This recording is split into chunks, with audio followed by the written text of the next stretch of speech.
All right. Nice. Wow. If I have to pause to puke, we'll know why. I need image stabilization. Yeah.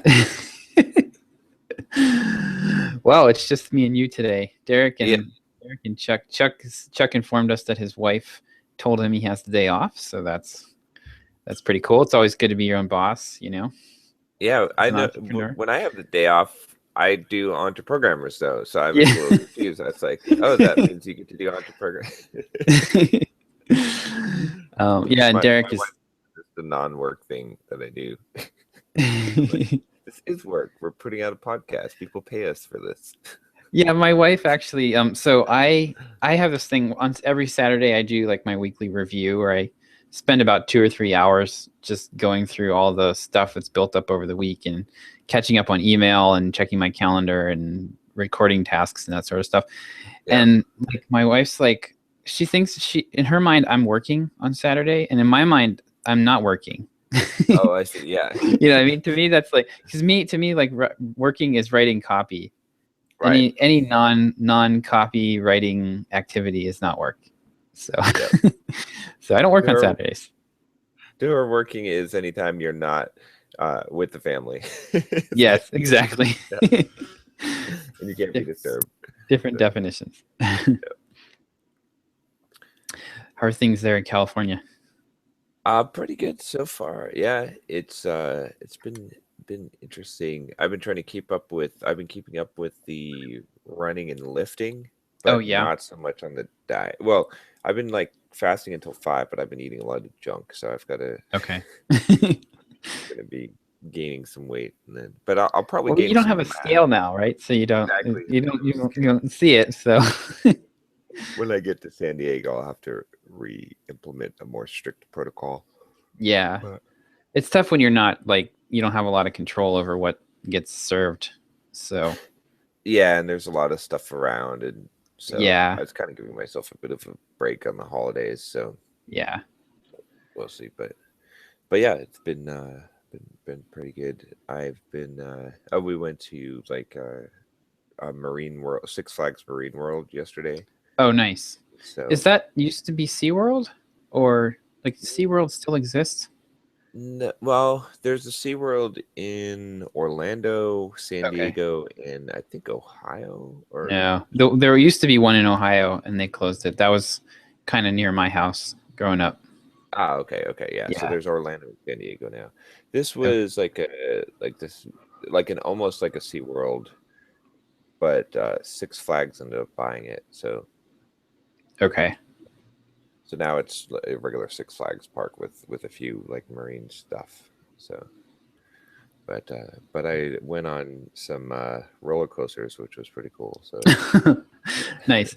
Is that something you enjoy or it was something more of that a I used to be really afraid to do. Like I would never okay. go on roller coasters, but this year I think I've probably been on around 15.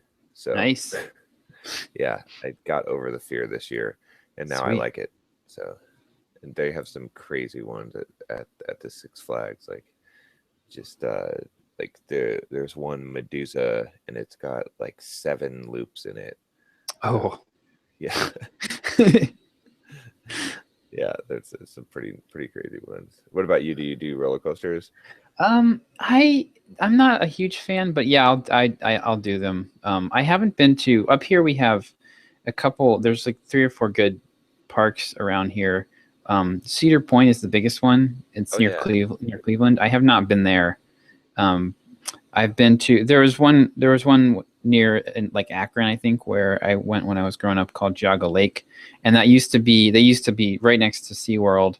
And then SeaWorld left. I think it's all Six Flags now. I think it's similar to what you're describing. Yeah. And then here in Pennsylvania, we have a little smaller park called Kennywood, and they have a couple pretty good roller coasters. They're like a good level for me. They're not like terrifying.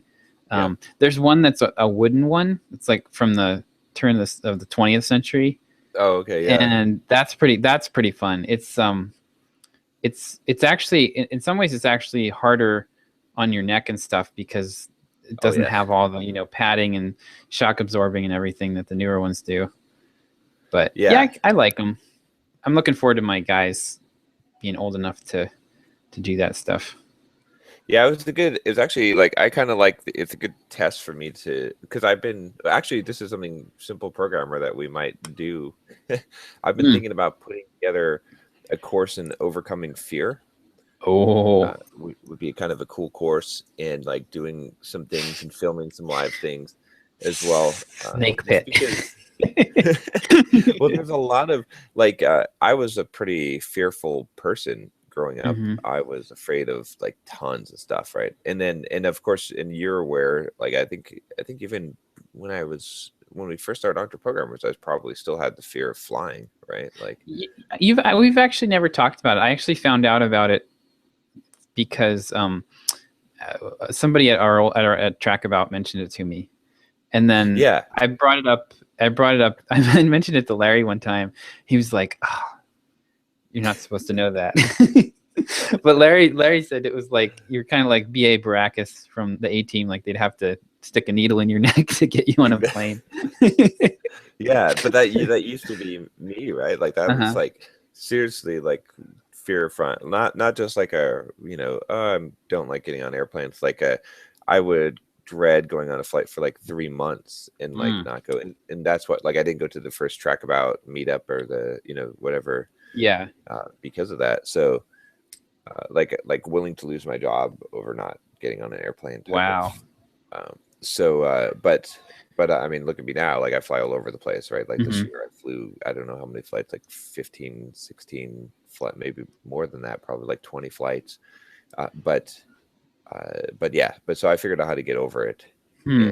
and how to get over the fear of roller coasters and all that stuff. So that would be kind That's of a pretty good cool. course, I think. That could be yeah, that could be it would I think it would be a smaller subset, but Yeah. especially if you could tie it into stuff like interviewing for a job, that Yep.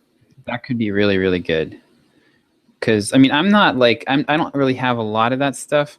Um, Moderately afraid of heights, but I mean, I think to an extent that it's pretty normal. Like I had this one time in college. I was in this group and we did this like all day experience at like a ropes course. You know what those are? It's like a Oh yeah. wilderness thing where you like, you do all this crazy. It's like a kind of like rock climbing type stuff. And they had this one challenge called the Pamper Pole, and it was it was a telephone pole like probably 20 or 30 feet high, and you'd Right. climb up it and then you'd stand on the top, and the thing was like, at the top it was like maybe 6 inches in diameter, so I'm standing on this thing, my feet are like falling off the sides of it, and I have to jump about 8 feet and grab a trapeze. And it's Now, like, I mean, it's just like straight down. I mean, it's far enough away. The trapeze is far enough away that you really have to jump. I mean, most, yeah. probably 2/3 of people couldn't even actually reach it. And Um, you're in a you're in harness a and harness with a rope, but that's above you or half um, midway the down. rope, I mean, the rope would catch you almost immediately Oh, if okay, yeah, you okay. wouldn't fall too far. That's still scary. But People don't it, realize how scary that still is. it is extreme. Yeah, it was terrifying, and Yeah, I could feel the pole shaking. Like if I even shifted my weight at all, like I could yeah, feel the pole wobbling. And yeah, I couldn't do it. I ended up just climbing down. I volunteered to go first because I was like wanting to get it over with. And exactly. Yeah, then I stood up there for like 5 minutes, and everybody was trying to cheer me on and everything, and I just climbed down. yeah, I'm gonna have to write an email about that someday. yeah. That'd be good. Yeah, it was. Oh, it was terrifying. And then we had another thing where we had to walk across a telephone pole with no, like, just like a balance beam. Yep. And I think I did that. I either did it or I did at least half of it. So, but yeah, like other than that kind of stuff, heights don't bother me. I climb trees and that sort of thing. So, Yeah. It's funny how I went to that Tato Park in Ireland, and they had a thing where okay, so it's like 3 levels, right? I think mhm. one is probably 10 feet, and then the other one is probably like something like 25 feet, and then one that's like 30 or 40 feet in the air. Okay. And you've got this harness, right? And it's like at each level there's like different obstacles that you like going from like rope to rope, stepping across ropes or Hmm. stepping across like little pieces of wood that are suspended by ropes Yeah. or hanging, pulling yourself across some things, but they're basically like, wobbly rope type of things where you're crossing from one platform to another platform.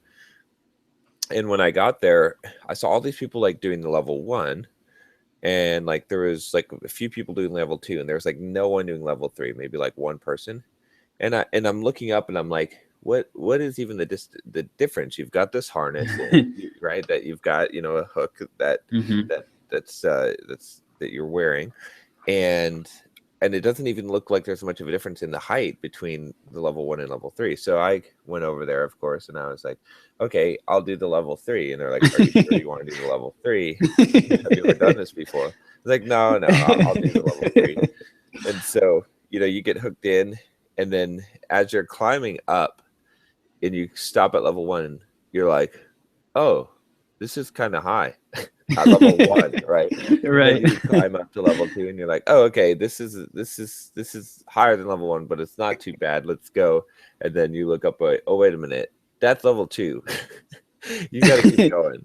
And so Oh you get up man. to level 3, and you look down, and now people look like ants, and you're like, what the hell? And you Yeah. can't go backwards. You have to go forward. Oh my gosh. So yeah, so I had to go around the thing, and that was pretty scary, but Oh man. it's pretty crazy how that the perception, like you've got a harness, but Yeah, it doesn't you're matter. perfectly safe. You're Yeah, perfectly safe, but no, it does not matter at all. yeah, it doesn't matter. It's just as frightening. So because Yeah. you don't want to like rely on the heart and hang. I don't know. It's still just as frightening, but Well, with the pamper pole, the way it was set up, you had to jump, right? Like you were jumping, you weren't jumping up, you were jumping straight out. right, And if you missed it, which I think only one person actually got it out of like 15 or 20 people. yeah, But if you missed it, you would dive straight down. I mean, like uh, you're going head first and you're diving and, falling head first. It's almost like you'd be like parachuting out of a plane or something until the rope caught you. right, yeah. So, I mean, like that's just, yeah. But yeah, the short like version of how I was able to like overcome most of the fears is basically the opposite of what most people think, which is Mm, to basically embrace the fear, like to go ahead and feel the fear. Because I think like one of the strategies that I used to use when I was flying a lot, or before I was like terrified of flying, when I started to develop the fear, is which made it actually worse, was I would try to get headphones, try to get like stuff to distract me, mm, and then and then try to close my eyes, whatever. Try to pretend like I'm not flying, mhm, that not pay attention to anything that's going around on, not listening to things, and then basically putting my head down, distracting myself, and then telling myself in my head, okay, there's nothing, like trying to focus my thoughts on something else. yeah. And when you do that, it actually makes the fear worse. Like Mm, when I finally figured out how to overcome it, what I realized was that what you have to do is basically the exact opposite of that. What you have to do is you have to acknowledge the fear, basically mm, let the fear, let yourself feel the fear as much as possible and experience everything. Like go look out the window on takeoff, like just mm. force yourself to just see it all, and not hide from it at all. And then what ends up happening is you realize that, well, I mean, you hit the point of like of what you're really afraid of is fear itself. Yeah. That's the only. And then when you realize that fear itself, like the most fear that you could possibly feel, is actually not that bad, like you're Hmm. fine, then the fear naturally like dissipates. And so but it takes the initial guts to like do the to accept the fear. But the coping strategies that most people do are actually the things that cause them to Huh. become more fearful, and That's then over really time interesting. ingrain the fear. So I'm listening to that Tony Robbins book you recommended, the Money Mastering the Game, and I oh think it yeah, was just this morning. It was either just morning or yesterday. I was listening to a part where he was talking about stress yeah, and how apparently they've proven scientifically that there's a difference in how your body responds to stress. Like whether or not stress is bad for your health depends on whether you believe it's bad for your health. Yeah. So if you feel stressed out and you think that it's going to kill you, then it will kill you. Right. But if you just see stress as like a healthy thing that can help you grow stronger, then it doesn't have the same negative health effects. Yeah. That's So just pretty like interesting. embracing it is kind of along the same lines of what you're saying. Yeah. But it's interesting, like that anything you try to fight, right, you end up Yeah. uh, you just have to accept the things. But it's helped me. I mean, I've like, that's why I was thinking about doing a course on it, was because obviously, like, it's worked. Like, there's Yeah. no one could say, "Oh, John, your thing doesn't work," because I know 100% certain it worked, because it's not just like I overcame the fear of flying. It's I did a bunch of, I used it for a bunch of different things, Mhm. from roller coasters to whatever. And I was thinking about, if I did the course, like, there's really, I'd say, one thing that I'm afraid of now, which would be jumping out of an airplane. So Oh gosh. if I did the course, You get to do it? I would film myself getting over the fear Oh man. of skydiving. Wow. So that would be pretty crazy, because then I'd have to actually do it, right? Like, Yeah. it'd be something that I'm still afraid of now. And I so saw a great one-liner recently that said, "You don't need a parachute to skydive. You only need a parachute to skydive twice." nice. That's awesome. Yeah, that would be oh my gosh, that would be a lot of fun. A lot of fun. Yeah, those Put that together. launch emails. Yeah. Literal cliffhangers, right? Yeah, but I thought, like, our audience would be able to, because there's probably a lot of people in the programmer audience that just, Mhm. well, I mean, people in general have fears, but Right. also even in like talking to people and stuff, right? That's Mhm. speaking to a large crowd, like speaking, Yep. that's obviously a major fear that people have, and that's one Mhm. that you're obviously not going to be able to follow some of the advice that we have at Simple Programmer if you can't speak. Yeah. Yep. Uh, Well, and or even just, I mean, even just writing and publishing, there's some of that too. yep. But and then definitely the job interview thing. I mean, I still like, I still when I did coding interviews, oh my goodness, Yeah. it's like stuff that I knew, I couldn't articulate it because I was just so terrified. I forget, it might have been Scott Hanselman, but somebody has a great line about that programming interviews don't test what you can do. They test what you can do while terrified. And Yeah. that's and they can be really brutal, because a lot of times you're interviewing with people who are really smart, and they're basically, like, a lot of times it turns into this contest of the stump the chump thing.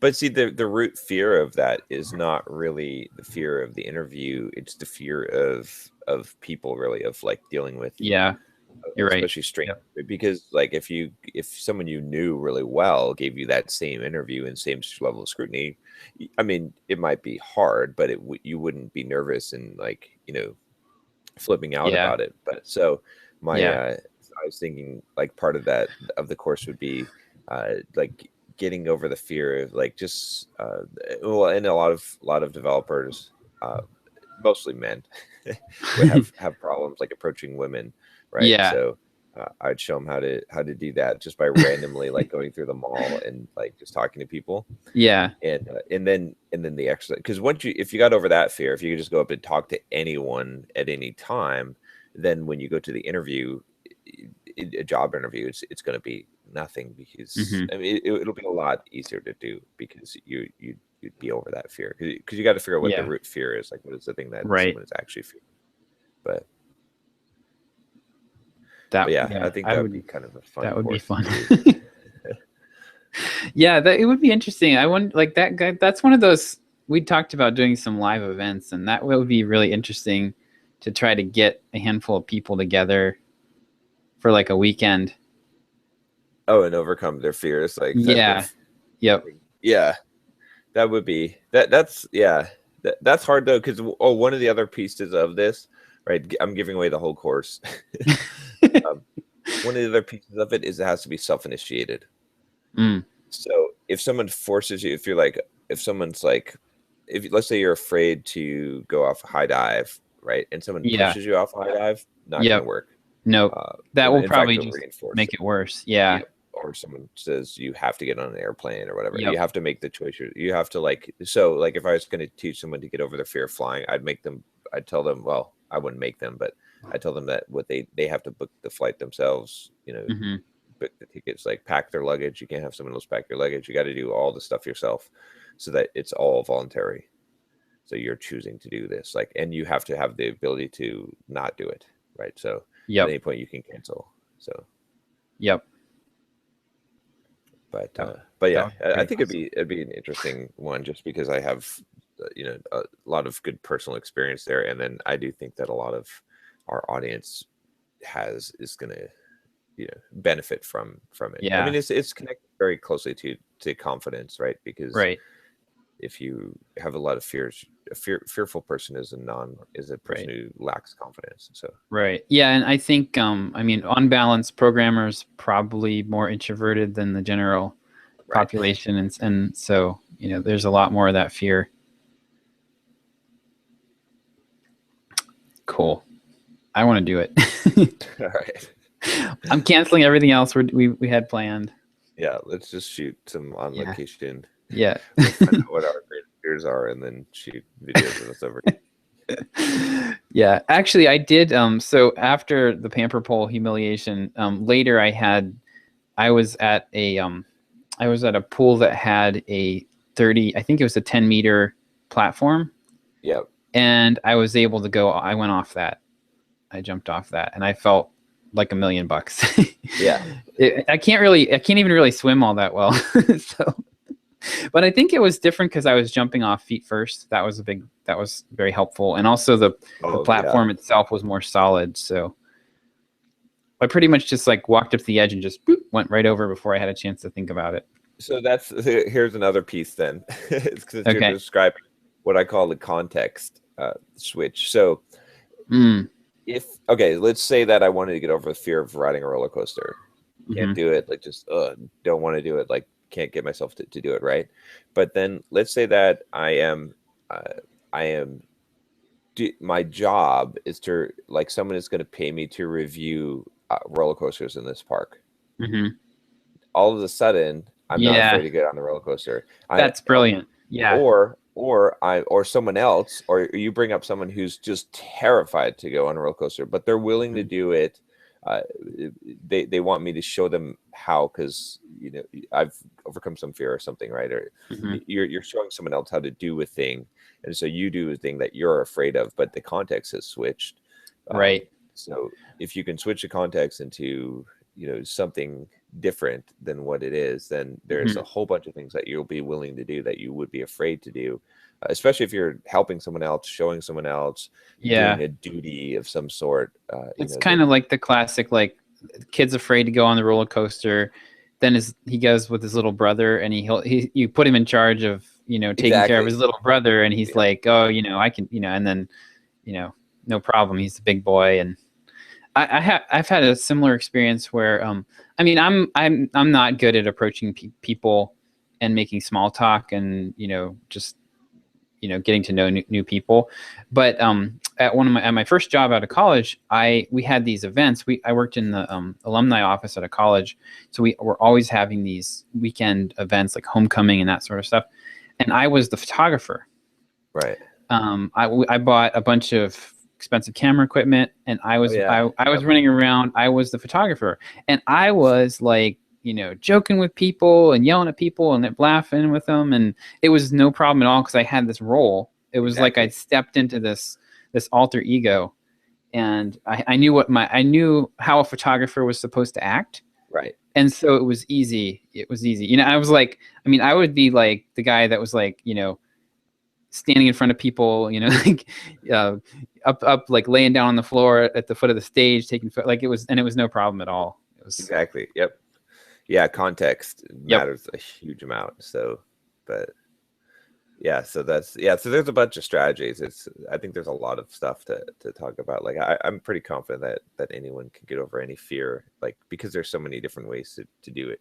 And then once you understand it and dissect it, and I really did understand, like, have to dissect it because I had so many fears. I mean, I was afraid to jump off of diving boards, afraid to go on roller coasters. Heck, when I was a kid, I was afraid to go on the Peter Pan ride at Disney World. It's like, because you couldn't see the floor. It's like, and I was like 7 or 8.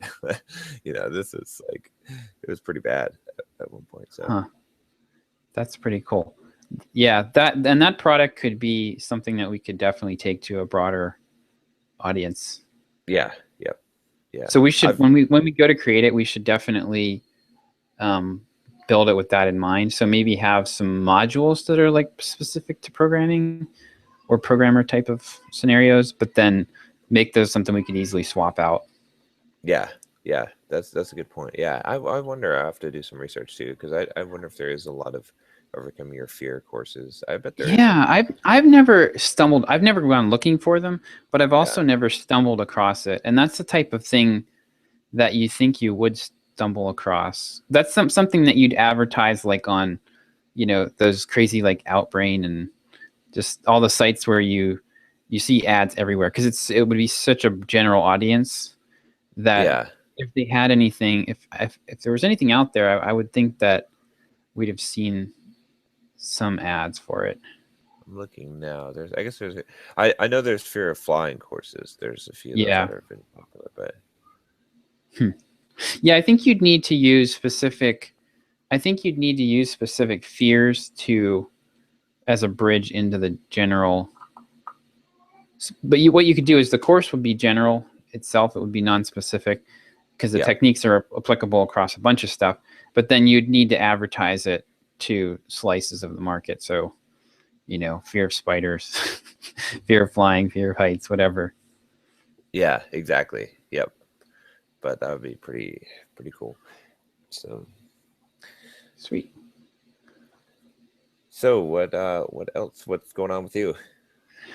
What is going on with me? So, our price test is still kicking butt. Yeah. So I think it's pretty much running neck and neck. What do you know? What's up with the spikes? You think was that a tweet? Did you have a tweet yesterday? Because we got like 3 or 4 sales. Yeah, the tweets are bringing spikes. It's weird. Like, I can't imagine that tweets are being that effective, but they are. Well, I mean, I think it seems like the copy for the 10 steps course converts at about 1.5% on like general web traffic coming in from your website. People that know, it seems like it's people that at least know you a little bit. They've maybe read something of yours. It's not completely cold traffic, but it's fairly cold, and it's converting at like 1.5% for both price points. So that's just crazy. Like 50%, bump the price by 50%, and so far it hasn't impacted the conversion at all. Yeah, I'm pretty surprised. Like, I mean, we don't have a lot of data at this point, but it's at least to the point. I mean, we haven't hit a point where it's like nothing sells at that, or very rarely does it sell. I mean, right now they're pretty much neck and neck. So like, I think by the end of January, we'll certainly know. Yeah, I think what we're going to see, I think it'll end up being that it's going to be a slight drop of 10 to 20%. But that it'll make sense for us to keep the higher price because make more money. Yeah. I mean, it'll be an extra $500 or $1,000 a month probably. But just looking at the button clicks, so I'm tracking both sales and then clicks on the buy now button, and the buy now clicks are about 20% lower on the higher price. Yeah. But the conversions so far are pretty close. So, yeah, I think if that works, we should throw 197 in the mix and just test 147 and 197. I have a feeling that might be enough of a drop to where it doesn't pay. But well, have you seen the latest Video Fruit blog from Brian? Oh, from Brian? No, he didn't send that out in email yet. It's where I usually see his stuff. He's got definitely, like, it's a long read, but yeah, it's a launch. This is his launch. Yeah, it's his Right. part one of his launch dissection of Yeah. Oh, part did like one. yeah, Oh my he did gosh. like a $500,000 launch, I think, Yeah. is Okay. what he did. But so in it, he had something really good that I thought we might look at doing, which is, Okay. and this is okay. So he's the first person to convince me so far of product tiers, because he had a good reason for it, Okay. right? Like how I've always been saying one product, one price, Yeah. because the kind of bull crap that you do with product tiers pricing eventually, like you're just taking money now instead of later. You're undercutting yourself. I feel like it's Hmm. not really giving you a huge benefit. Better to find the right price. But what he essentially said was like, I mean, he did the whole 1,000 customers at $1 versus one customer at $1,000. But if you can find that right price. But what he essentially said was like he did his first launch and he had a $600 package and a $1,200 package, right? Okay. And he had 55% of students purchase the 1,200 and 45 bought the low end, the 600. Hmm. Um, so he came up with this idea that ideally you don't want any more than 20% of your sales coming from the most expensive package. Okay. So 20. that So 20 means, of the quantity yeah, yeah, by quantity. yeah, Okay. All quantity, right. Well, 20% that people. seems, yeah, that sounds about right. Because I think he's pretty closely following the 80/20 curve Yeah, too. he knows about, he's read that book and Yeah. played with the 80/20 curve tool. We've talked about it. So what he did was he did on that last launch or the previous launch, then he went and he did package one for $2,400, so double that Okay. price, two for 1,200, three for 600. So the 1,200 and 600 remained, but he added a 2,400, trying to get to that 20% mark, Hmm. right? And then when he did that, he ended up with, um, let's see, 45% bought the 600. So that pretty much stayed the Okay. same.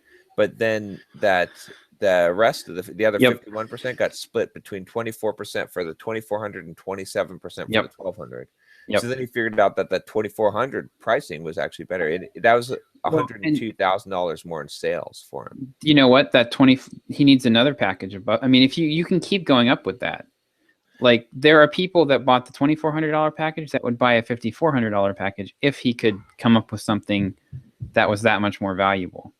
Right. Potentially. Like, I mean, but I mean, I guess I would put them in a different product at that point. Like, because otherwise you're going to have more than three choices. Like, Yeah, yeah, yeah, I agree. but Yeah. there's definitely people in his audience that would pay more than $2,400 for something from him. I agree with Yeah. that for sure. Yeah, the mistake a lot of people make with the pricing tiers is that they're like they're doing like 39, 69 and 99. And it needs to be like, 29, 299 and 999. It needs to Right. be multiples because that's how people's interest levels work. Exactly. Yep. Yeah. So, So, yeah, that's cool. so his strategy was essentially this. It just came down to this simple thing. Um, create three packages for your product, analyze the buy rate of each package. If more than 20% of people are buying your highest package, adjust your pricing up. Mhm. And he showed the example of like if you just have one price and people are buying it, you don't know. Like you make Yep. one adjustment and kind of what we're doing now. We're like, okay, well, let's try a little higher, but but we don't really have like any kind of number to go off of. But if we have three tiers, and then the top tier we're selling like we're giving people three choices, and we see that people are picking 50% of people are picking the top tier, then we know, okay, raise the top tier price. Yep. And Yeah, so I've heard of people. I've heard of people where it's like they did a launch and like I think I was talking to Wes. I think Wes's most recent launch, Wes Boss, he did. I think he's told me like 90% of people bought the upper package. I was like, dude, you need to really jack you the need to price up. raise that price way up. Yeah, Yeah. yeah. Yep. So we might look at doing that for this course, is having a price, and we could even add some more bonuses if we needed to. But I mean, I Yeah. think even with the bonuses the way they are, like if we just split out the bonuses, because there's a lot of bonuses, it's a really good offer. Right. So we could make the lower tiers have less. Yep. Maybe what we could do is figure out one more piece of content to add to the highest tier, Right. and then we would have enough stuff where the middle tier would essentially be without that content, or maybe one less thing, or I don't know. We could, Yeah. but something to think about, because not for the fact of the tiering pricing. I don't necessarily like the tiering pricing. I don't really care about that as much as this is a good strategy for finding your price, like Hmm. because you'll have something to go on. Like Yeah. if you just have that mark, if you say, okay, well, if more than 20% of people buy this thing, then up the price, then that Hmm. tells you where that price should be. Then you Well, know that at least you're optimizing yeah. price. Whereas with one price, you don't know if you're optimizing price unless you run a whole gambit of tests. Whereas here, like with just one test, you could know, or a Yeah. couple of iterations, you could optimize your price. Well, but you're not. See, the thing is, though, like you're not with one price. No matter what, you're going to be leaving money on the table because there's going to be people on either end whose interest level doesn't quite hit whatever your price is, and there's going to be people on the other end who would pay more if given the opportunity. I I mean, and Yeah. it depends how much overlap. Like, it really depends whether you cannibalize yourself or not. Depends how much overlap there is. I mean, look at how to market yourself in the 10 steps course. Like, there's not a lot of overlap. So having 3 price tiers for each of those makes sense. Versus if you were trying to make everything around the kind of how to market yourself topic, then maybe having 3 price tiers and then a couple smaller products, you'd start to cannibalize yourself. Well, here's the thing though, like I still think that over time, I mean, if you have an audience that, so I get emails all the time from people from third world countries that are like, I spent Hmm. my entire month's salary buying your how to market yourself Right, course finally. right, And so what that means is they've been subscribing for a couple of years, they've seen the sales, and finally they pulled the trigger and they were willing to spend their entire month's salary to buy the course, right. or half their month's But salary. they had the interest. It's not the money. It's not necessarily how much money they have. It's how much interest they have. They had enough interest in you, and they were convinced of the value that they were willing to spend. Essentially, they were willing to spend $10,000 to buy your course. But what if I offered a lower package, right? So instead of a $200, let's say with the discount, how to Yeah. market yourself, what if there was a $50? They would have just bought that, Well, right? maybe if there's enough value, yeah, maybe those people would. But there's other people what offsets it is the other people at the top end that you're not getting. Yeah. You know what I mean? Like it's there's a top slice. I mean, that top slice of revenue goes, sky high, and that's where, yes, you probably would. I think you probably would lose some of those people to the lower package, but you'll make it up with the upper package Oh, I on see. balance. Yeah. Yeah, on Yeah. balance, it's like the pieces shuffle around, but when everything kind of settles, you end up with more revenue overall. So you're saying if your essentially what your one price is your mid tier, Yeah, if you add something higher and you add something lower, then I could agree with you. Then it would make sense yeah, to me, because yeah, like, but if you're, what doesn't make sense to me is that your single price is your high tier, and then you add like 2 lower tiers, because that, then I feel like you're undercutting yourself. yeah. Yep, that makes sense. Okay. You want that. I mean, you want that upper tier to be like this thing that the 1%, the rabid, like, I gotta have everything John's done, and that's who you want to get with that package. You know, It's not your average person.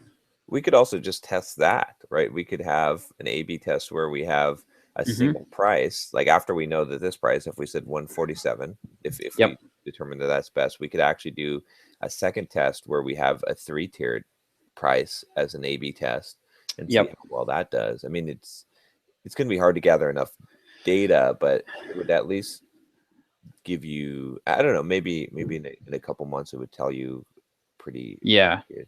I think we could test. I mean, yeah, it would be kind of a lot of work to do that because you'd have to like basically reconfigure the whole product, but it might not be worth doing it for the 10 steps course because, um I don't know. we'd have to like reconfigure the whole product, and um, it would there's not a lot of traffic there. I think it would take months to, because we'd need to see the whole, like, not, you're not just measuring like a conversion rate, you're measuring like total revenue produced. Yeah. You know what I mean? But it would be worth it. Definitely would be. I'd like to talk about doing that with how to market yourself. Okay. Yeah. That Um, we have to get the. I mean, as you're working on the sales copy for that, that would be a good place because we would relaunch it essentially into that. right. Yeah, I mean, we kind of want to rebrand that anyway. Yep. So splitting it up, and I think that one could easily be at least a 997. That's another thing. I don't know where people are getting these. I see a lot of people doing 600 and 1200 Uh, as price points, and those are just like in the middle of no man's land. oh, you know I why don't- though? Or at least I think why is because of the way that they're breaking the monthly payments down. Oh, okay. Well, that might make sense And then. that's the other thing Yeah. we absolutely have to do with the how to market yourself is if we Yeah. launch that thing is we have to do monthly payments. So they're doing 197 a month for 3 months. So yeah, so like Brian had 98 payments of 97, 8 payments of 197, or 8 payments of Okay. 350.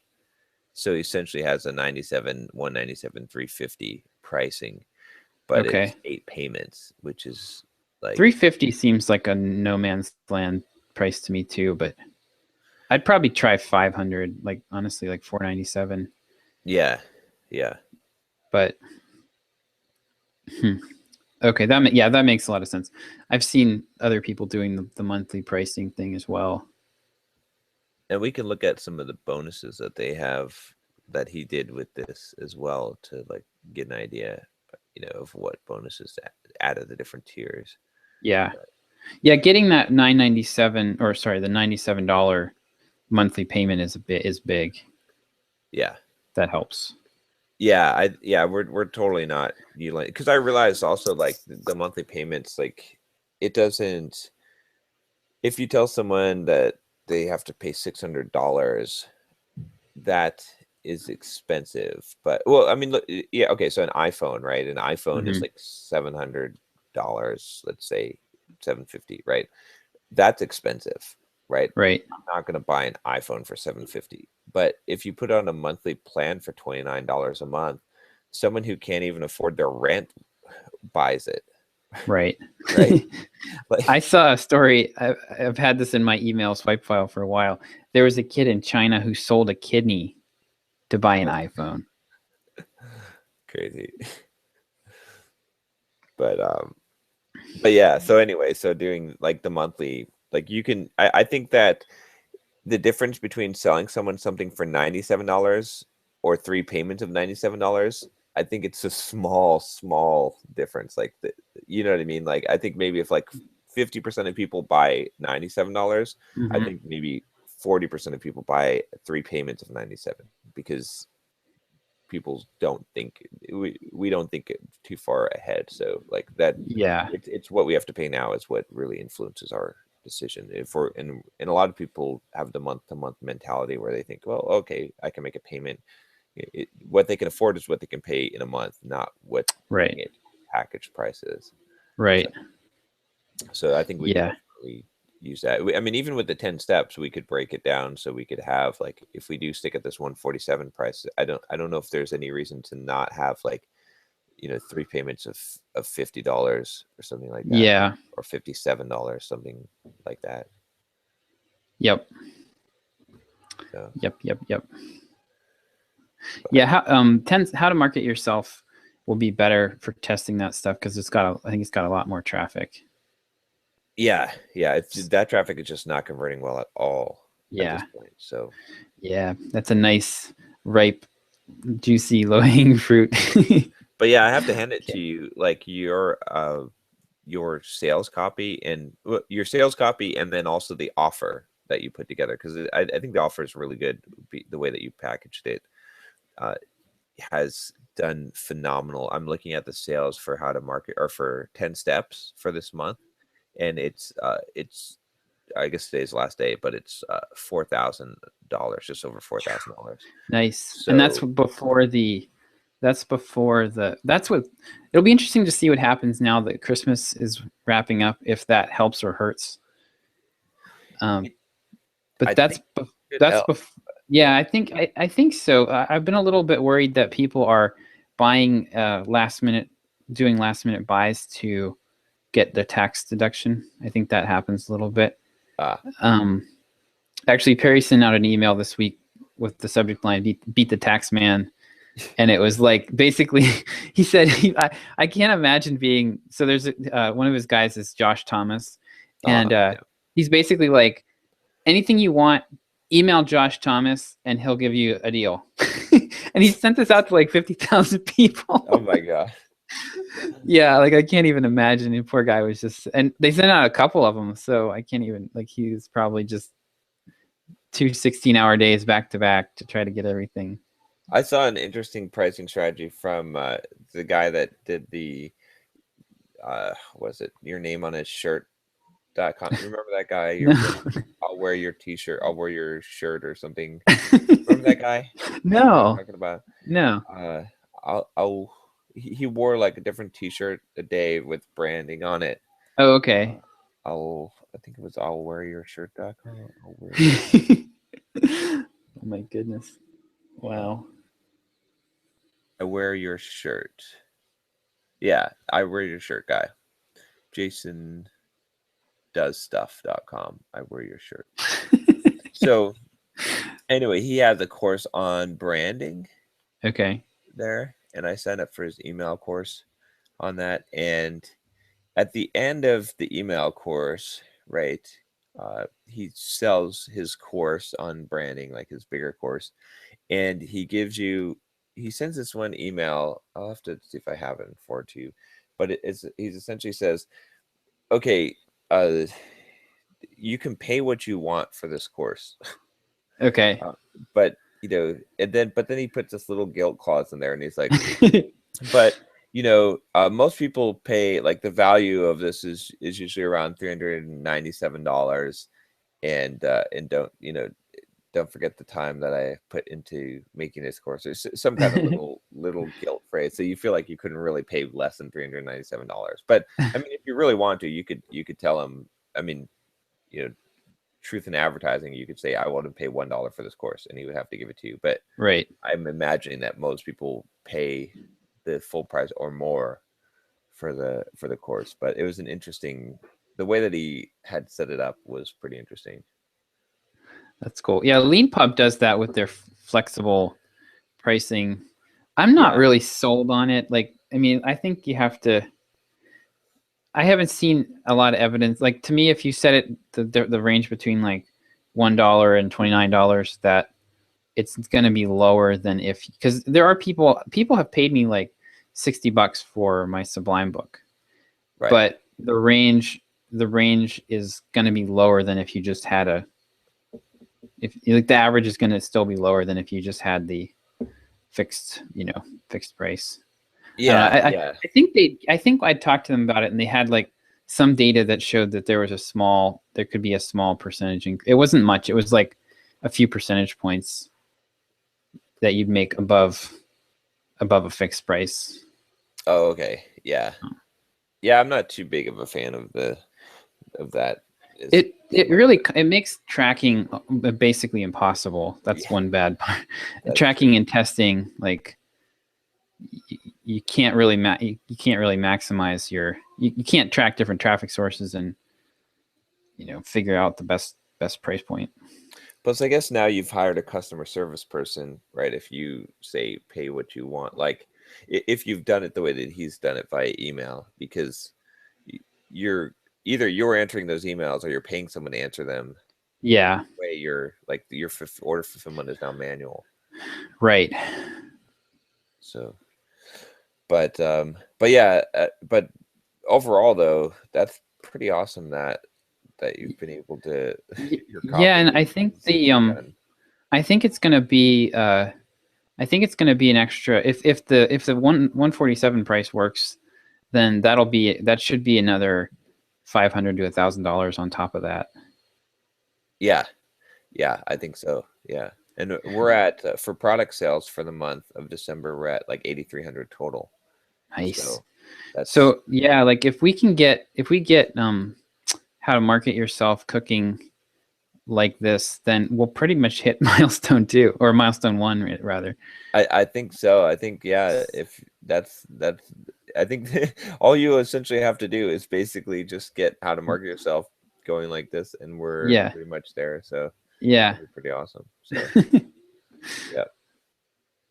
So Yeah, yeah, and that's actually before I actually was thinking I think I might set up the email course for 10 steps, but not turn it on yet. I yeah, kind of would like to let this test run for a little bit, just with the traffic that we're getting, so we're not like introducing any new variables. Does that oh, is I that see. okay Yeah. okay by you? Because like otherwise we'll have people coming in from the email course and people wandering in. Like this right now is pretty clean. Like it's just mainly people wandering in off the website. Right. And I think letting it go for like maybe just through January before we start dumping email traffic onto it would make some sense. Yeah, yeah, I guess that makes sense. At least, yeah, if we're only going till January. Yeah, it'll skew the. I mean that email traffic should convert at a higher rate. Um, so Yeah, the trick is, see, this is something I've been trying to figure out too as well, which is like the lead magnets in the email courses. Like we're gonna have to have a good strategy for this because I mean, right now the only real lead magnet to joining the Simple Programmer list is the creating a blog to boost your career. right, So on one hand, like it's highly like selective, like racking the shotgun type of like we're getting people that are actually wanting to create a blog, which yeah, indicates is a high indicator that they're wanting to take action and do stuff and buy stuff. But on the other hand, we're eliminating a lot of people yeah, potentially, and then the question is like, you know, you've got when someone goes to the website, you've got one chance to show them a pop-up, right? So, so what do yeah, you show? I mean, do we? I guess we could alternate between the 10 steps and yeah. the blogging course, but I think I think having a rotation of pop-ups would be good. Thrive supports that, I think. Do you know if they support offering like do they cookie they're pretty good about cookieing people and not showing the same stuff to people over and over again. That's kind of part of their USP. So I'm wondering if maybe if we could have like, pop up 1 that you see is blog, the blogging course. Pop up 2 that you see if you come back is 10 steps, and then we have like several fallbacks. yeah, So they're always seeing something different. yeah, I think we can do that. I think that if you just set up 2 of them, then it'll do a 50%, show on Okay. them. And then if you've already been, and if you say only show it once every so many, every 30 days, then it should show one and then show the other, essentially. Okay. We'll have to test it to make sure. But I guess that would Yeah. make sense. We could probably, maybe we could get the opt-in rate just doing that to maybe not quite double, but 1.5 what it is now. Yeah, and I think so I think that would be one thing we can do. We'll make Twitter cards and rotate. I'd like to Yeah. be tweeting a different offer like every day, at least one slot a day, have that be an email course of some kind. Yeah. Yep. So that'll get a lot of signups. And then the other thing to do will be to start to weave them together so that when somebody comes in on the blogging course, boom, boom, boom, they go through that, and then bang, we hit them with something to go send them over onto the 10 steps course. That's true. Yeah. So that'd be the other So pieces to be able yeah, to so, connect them to the right. courses so they have a jumping point from one they can get to the other. Yep. So yeah. Yeah, and that way you're not like forcing everyone to go through the whole gamut, Yep. but you're offering it in maybe even multiple times. So they've got a pretty good chance of getting onto it. Okay. And we Yeah. can also set it up so that we might even set up some tripwires within the blogging course that trigger that sequence automatically. So like, what would be a good, I don't know, I'd have to go through that course and see, but there might be some links in there that we could use and that would indicate some interest in the 10 steps, you know, how to learn stuff quickly. Yeah. That we could Yeah. use. There is definitely in the soft skills course that which is actually does pretty well. There's a lot of people that come in. I think let me get the stats, but while I'm pulling up the stats for that, Amazon was crazy this month. Oh, sweet. The highest ever, $1,600 Oh, right now. nice. Yeah. That was from you did a blog post, right? Was it your books blog? I've got a gifts one. The books one comes out tomorrow, Okay. but the gifts one did really well. So Nice. let's see. Okay, so new subscribers, and then I'm gonna do this by the soft skills campaign, bonus content, and monthly. So, Was that like that's the bonus content for the book? yeah. Okay. So it's about 100 subscribers a month. Okay. So that's those are bad, good subscribers though. Yeah, they are. Yep. Those are like the probably more valuable than 99% of the people we get on the other channels. Yeah, it'd be nice to be able to equate them to the purchases. I guess there's probably a way we could do it in the reporting to look at the tags. Mm-hmm. I guess there's probably you could just do a report where you pull together people that came in from that channel and also have the buy tag. Oh yeah, let's see. Tag would be HDM customer or oh wait, but there's not a or tag includes. Oh, can I change an or to an and? You can't really. There within reporting, are you doing a segment? Oh wait a minute, tags include. So I can say tags Yeah. include HDM customer.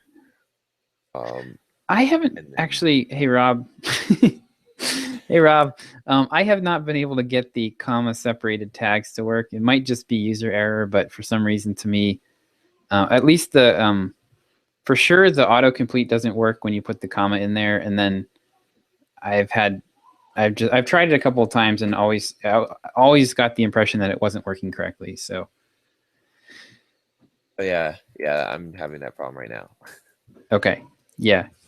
So, bug report. Okay. Oh, look, we need a speech to text bug filing feature in Drip, where they scan an RSS feed. So, is there a way to see? Oh, sign up source. Yeah, you can do. Oh no! See, I'm not going to be able to tell. Oh wait a minute. Actually, you know what? There's a tag.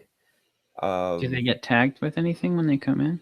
They do. There's a soft skills customer tag. Yep. Okay. So there you go. Just do an and. So I did an and it didn't. Tagged with. All right, now I'm going to go into Drip 2. I've got 71 customers that are soft skills customers that are also 10 steps customer. Yeah, that doesn't surprise me. And that's out of. Now that probably goes both ways. It's hard to know what they bought first, but yeah, that's true. And then HCM customer, I've got 47 subscribers. So, and then there's probably some that are both. Again, that's the one that's hard to. I guess I can just add an and. Tags include. Yep. So 18 that bought both out of the soft skills. And the soft skills alone is 585. So yeah, so a pretty good number. I think it was 100 that did either. Right. Well, and we haven't. That number will go up to that percentage. Yeah. Will probably go up because we don't really have a good machine in place right now for those people.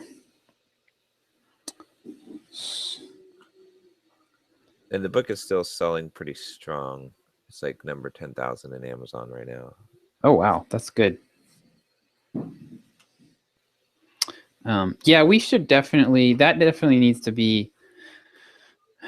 That definitely needs to be part of our strategy, is to push that on Amazon. Yep. Just because the more we can push that, the more it just that's like a Google rank, a really good Google ranking.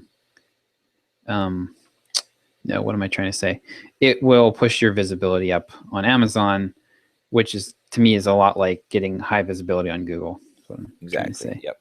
Yeah, it's So yeah, so pretty cool. we're looking good there. Also, I had 2 podcasts come out this week, so those should push some new audience. I did one software engineering radio. That podcast interview finally came out, which was a pretty good one. And And these were then both for how to market yourself. this was, I mean, most of it's talking about soft skill stuff. So I Oh, mentioned how to okay. market yourself. I mentioned, a bunch of different things in it. And then I did one with Jesse Liberty, the yet another podcast, and I felt like that was one of the best podcasts I ever recorded. So, Nice. uh, Are you tweeting those regularly? Are they in Edgar? no, no, We should do that. okay, yeah, need to add And also, those. do you have them on your about page, or I don't know if I have those anymore. I'm I've gonna got to. make a note. Um, add Yeah, I don't think I've got. to Edgar and about page. Yeah, because that I've got a stuff link to is. I mean, that's honestly interview.io. the most valuable. That's honestly the most valuable part of getting an interview like that, is that you can continue to promote it yourself, and it's just like it's a continuing credibility boost. And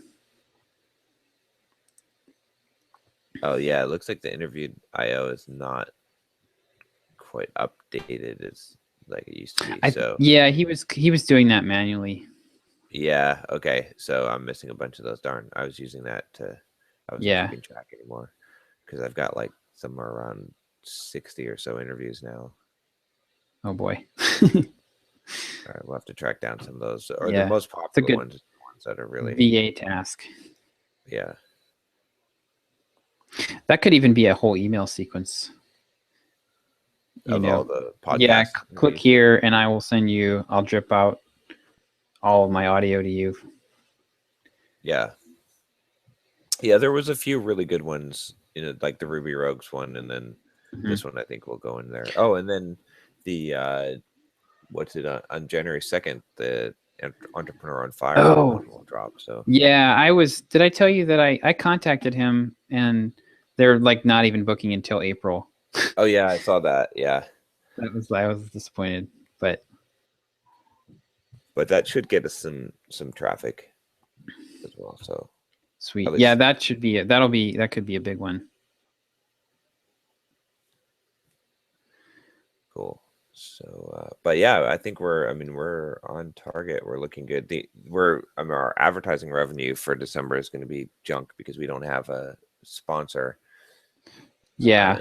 we need to get that going, probably pretty soon here to fill the sponsor slot because it should be easy. I mean, even if we have to drop the pricing now, but what we really need to do is to put together just a media kit that has, we need to figure out pricing tiers, what we offer with each one, and then a Yeah. really nice media kit that you write some good copy for that convinces people to buy, and then just come up with a list of like 100 potential sponsors, and then just blast that to them, Yeah. and then we'll certainly fill the 3 slots, and then we should be able to. I mean, worst case scenario, we should easily be able to get 5K a month, but I think we could hit up to 10K a month. Yeah, I think that's doable. I think it will be easy to sell. I mean, the Yeah, demographics of the audience are pretty good. So, yeah. And YouTube's been growing like crazy. I think subscriber count now is at 13,100 last I checked. sweet. So, How many videos a week are you doing? Like one a uh, day, or? it's pretty close to, yeah, about 15 a week Oh is boy. Okay. is Like what I've two been it. trying to hit. So yeah, or yeah, more than one a day, because I have the 3 high quality ones that come out that are Right. pre done, and then Right. I've been recording a bunch of videos. I've got a ton that are in the can that are waiting to go out that I've Yeah. recorded. So So the what's our video editor's name again? I can't remember. Rodrigo. Yeah. So his email was really good about wanting to do keyword research, because I Yep. think what you're ending up what's well, the videos now are a lot like my emails that I Yep. do. They're like very interesting to people, but they're not very Google friendly, Exactly. not Yep. very search friendly. So they're like high value content, but not they don't really like I've been tracking. I'll look at my traffic. I've published a quote unquote blog post, like a 500 word email every day for since August. So Yeah. Wow. basically 5 months. So I've published a couple. What is that like? It's 20 a month. So I published over 100. Yeah, over 100 posts, and my traffic is basically flat. I have had the main spikes that I get are from Twitter. Yeah. So yeah, I mean, Because it's looking at not a my very searchable yeah, it's not topics. what Google. Yeah, what you have to do if you're going to get Google traffic, you really have to do a lot. Your titles have to be you have to be blogging for Google, which I have no interest in doing. So I think we need to do some of that with your videos. Yeah, we'll need to do. I was thinking about doing. I mean, obviously, when you look at the videos, like what Rodrigo put, the the biggest ones that are searched for are the like the tutorials Yeah. on stuff. So what I was thinking about doing was figuring out a few tutorials that that can be created to, because the thing is, it's like it's not bait and switch, but it's like you bring people in when they're looking for one thing, and Right. then you give them a whole bunch of, or they what they want, you bring them in based on what they Yeah. want, and you give them what they need.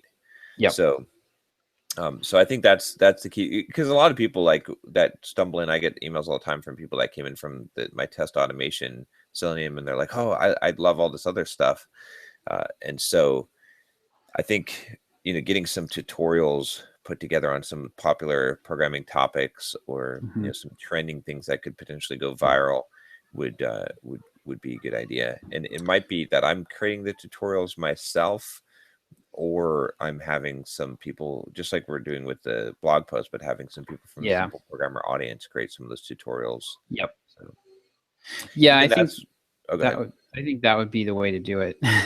We could also, that's another thing, like that could be a win-win situation. We should set something up with Derek, like have Derek do some kind of, Mm.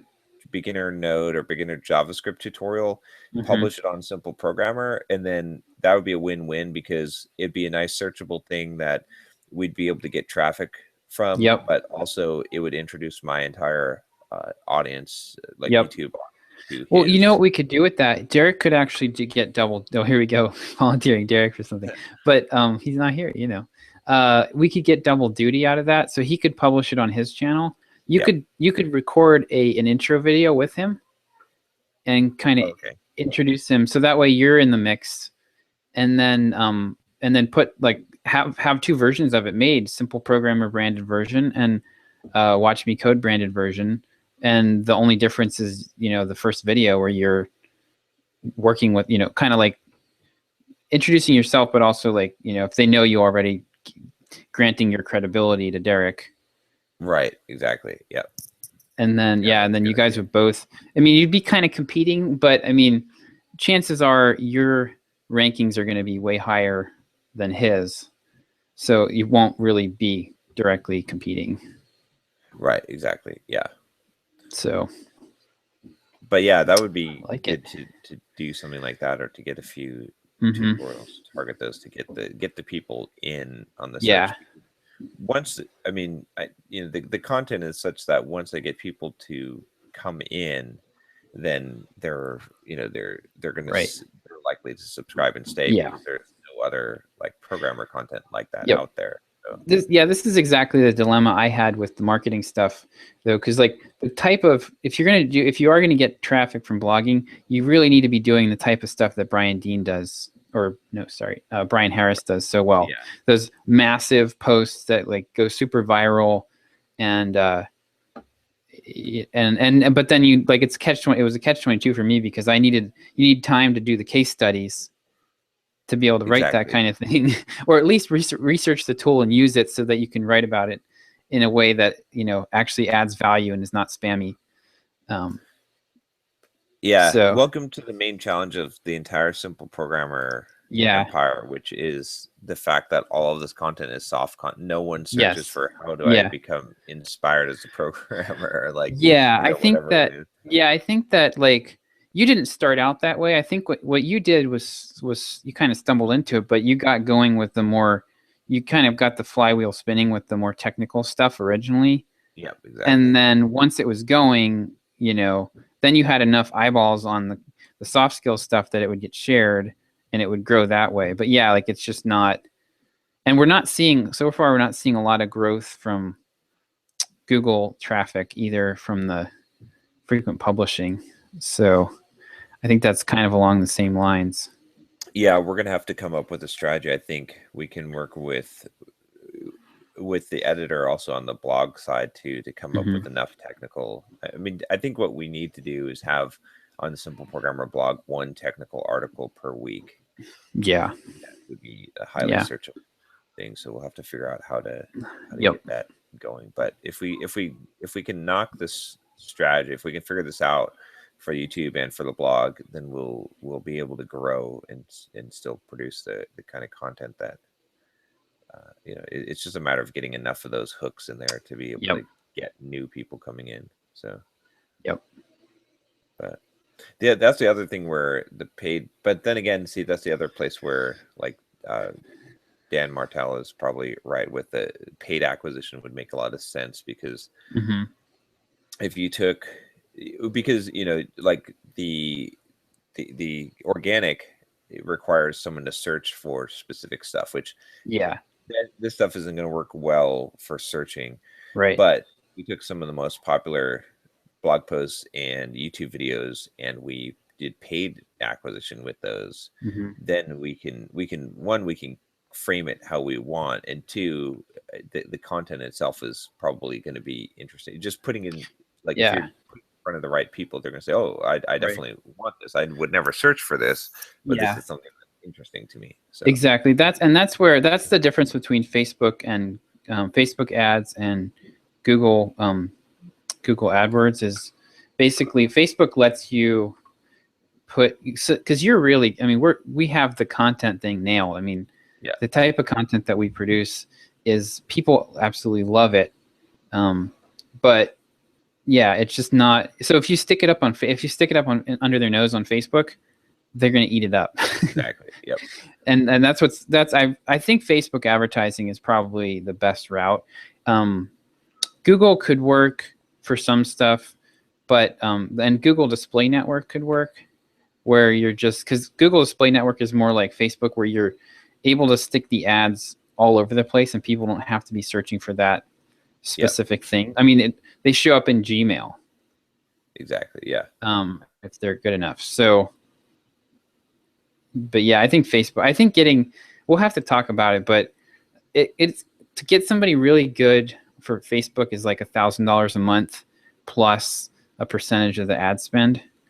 Oh, I see. But Yeah. I think maybe we talk about it in 3 to 6 months, but I think that would probably be a good investment. Yeah. Yeah.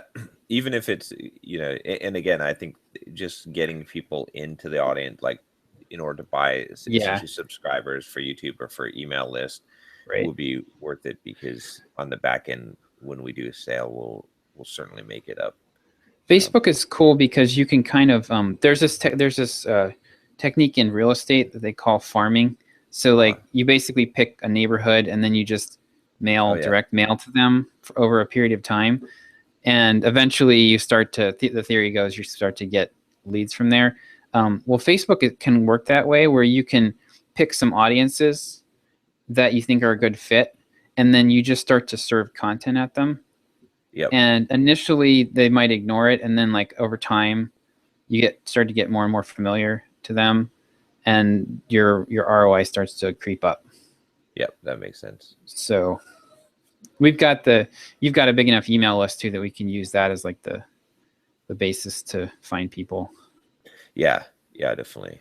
Yeah, I think also was gonna say there's also that juggernaut like snowball effect as you get big enough, especially with YouTube. I've noticed like, if we get to the point where we have 100,000 subscribers on YouTube, growing to 500,000 is going to be easy.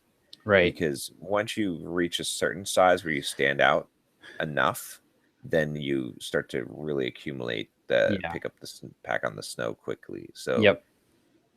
that, because even just hitting, just I think the growth from up to 1,000 subscribers was slow and painful, and then like from 1,000 to 2,000 was faster, but from 2,000 to 10,000 was extremely fast.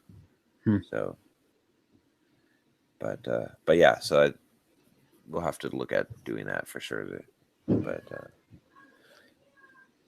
and I guess we have to weigh it. But I think we should do both strategies. I think we should do some content marketing and then make sure that we've got the technical content as well as the other. So yeah, if we can do, especially if we can do the content, if we can do, if you can find people to do technical content, and we're not having to spend all our time doing that.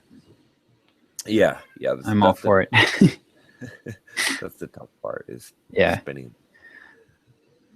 Yeah, I actually, so my coaching, I've got 4 coaching students now. Okay, nice. So yeah, I've gotten, actually at this point, I was thinking about it this week. I have basically made back pretty much all of the money that I spent with Perry Marshall. Now I have made back from either indirectly from them or from working with them directly. Yeah. So yeah, I got 2 of my students came from his mail. Like he's got a forum it's a Google group, just a mailing list, and I'm active on there answering questions and stuff. And 2 of my students came to me through that. So that's like $1,000 a month. And then actually one of my other students was somebody I got to join that. So nice. Yeah, so 3 of my 4 students are in there. But anyway, so where I was going was one of my students is a couples therapist from New England, and she was getting a bunch of leads from her website, and she's done some good content marketing. And then July 14th of this year, boom, gone. She's like getting her traffic, and she doesn't know. Yeah, it's just overnight, like a light switch. And she was never able to figure out why. But yeah, she used to rank really high for like couples therapy and some other really high value keywords, and then overnight, just gone. So wow. Yeah, it's funny because I was reading a blog post by somebody who was comparing. He had like, I think it was the Crazy Egg guy, Neil Patel. Oh yeah. And he had like, he was talking about content marketing versus paid, and he was like, he had he had 2 charts and the 2 lines, and the paid advertising line just kind of is a squiggle that kind of goes straight across, and the content marketing line goes up as like an exponential curve. And that's true unless I mean, I guess both of them have the risk of the paid traffic is the Google ban, and the risk of the content marketing is, basically Google pulls the rug out from underneath you, and you never really know why. Exactly. Yeah. I mean, it depends on the industry, right? But like certain industries have more risk of that happening. Yeah. And the technique. If you've ever hired an SEO person to do your site, then your risk is extremely high. But right. I heard a story about a guy who was paying $5,000 a month for an SEO guy, but he was insisting that it was free. Like he was getting free traffic. Yeah, not so much. Nope. Yeah, I think that stuff is mostly, I think that SEO is, in my opinion, SEO is like mostly dead. That content marketing still works, but like there's really no way to game the system, or you can do some basic optimizations on page, but other than that, you pretty much just have to slog along and do it the hard way. Oh yeah, yeah. I mean, if you want to do SEO, like the only thing you can do, I mean, you can do a few keyword things, but that doesn't even really matter. What matters is that you have a lot of content and you get links back Yeah. to it. So, I mean, and you Yeah. can go and you can engineer link backs. You just have to go and do, but that's hard work, especially to get good link back. Yeah. So, or you create such good content that you get, get shares so much, like, uh, Brian's stuff Yeah. on Video Fruit. So, Yeah. but yeah, we'll have to definitely see what we can do. I think with the paid, I think the strategy of using paid acquisition to get people to free content that will get them to sign up is what we'll probably find most effective. Yeah, we'll need to. I mean, just my little experiments with that so far. I was hoping, I played with some ads for my Sublime audience just to see like how much would it cost to just promote a blog post. Yeah. Could I really get, 10-cent clicks or something just to send people to my website? And I was finding that it was still costing like $1 or 50 cents to $1 to get a click. Huh. Just for, I mean, not an opt-in. That's just like a click. Just a click. Yeah. Yeah. And this was, now I don't know, like with Facebook, I know that there's a certain amount of money. Once you spend a certain amount of money and you've been around for a certain amount of time, been running ads consistently, I think that there's a steep drop. There might be a drop off. Like they penalize you initially to try to put a barrier to entry. Oh, I see. And yeah. if you stick with it, it gets better. And I've heard the same thing about Google, but I haven't gotten past that point ever. So that's something I think we just need to hire a Facebook pro if we're going to do it. Because we need to be able to get, if you're going to do content like that, it's got to be, the clicks have to be fairly cheap to make it worthwhile. Otherwise, it's not worth spending 50 cents a click to get somebody to read a blog post when like 3% of them are going to opt in for your newsletter. Right. Exactly. Yeah. It's got to be, I mean, not when you can send people to a landing page that converts at 25%. Right. Exactly. Yeah. So yeah, it's got to be extremely cheap, otherwise. Yeah. Yep. But yeah, well, the good thing is now you've got this. I mean, the problem with hiring any kind of advertising person is that 90% of them suck. Yeah. Right? So now that you've got the circle, I mean, you've got the connections to know. At least I'm assuming that you could find us someone that we could trust that could do. Yeah, I've got somebody in mind that. That's where I got the $1,000 a month plus percentage of ad spend. Like that's what this guy charges. So I think he'd be somebody we'd want to talk to. Yeah. Okay. He does ads for Perry actually. Oh, okay. Well then, we could definitely. Yeah. Yep. Assume that he's good. So. Yeah. Yeah, and his company has a pretty sophisticated way that they're treating Facebook like a funnel. It's sort of like it's like a funnel that goes in front of your opt-in funnel. Yeah. So there's like, people that have never heard of you, then there's people that liked your page, and there's people who have visited your site. Like there's just levels of awareness that they have about you. And they have a pretty good system for moving people up through those to the point where they're ready to opt in. I see. Okay. Yep. Yeah. I'm definitely interested in talking to him maybe next month and see if we. Yeah, I think I'd like to get our revenue up a little bit from the products. Yeah. And then go for it, because that could scale. And I think you wouldn't be at a high risk for getting banned. I don't think so. So these stupid bans are so frustrating. Yeah. So the other thing I've been working on this week is getting my investment situation squared away. So this has been fun. Yeah. So basically, I decided I don't know what triggered this for me. I think might have been a discussion we had. I think Chuck had mentioned that he was going through the Money Master the Game book a few weeks ago, and I've been wanting to read it for a while, and I think that just triggered me to go ahead and I signed up for Audible again and just downloaded that one, and I've been going through it. And basically, when I last time I looked at the investing thing, I really liked John Bogle, who is the founder of Vanguard. Yep. And basically the first third of Money Master the Game is like reading straight out of John Bogle's books. Oh, so okay. Yeah, all the stuff in there about mutual fund expenses and all that stuff is basically, that's John's hobby horse. Like he's been beating that drum for like 40 years. Yeah, because people don't really realize how much they're spending in fees on the mutual fund or the taxes, I think. Yeah, it's pretty crazy. Like so basically there is the so the mutual funds advertise an expense ratio, which is like usually between 1 and 1.5%. So every year you basically, that comes off the top. Whatever your return is, you lose a percentage and a half.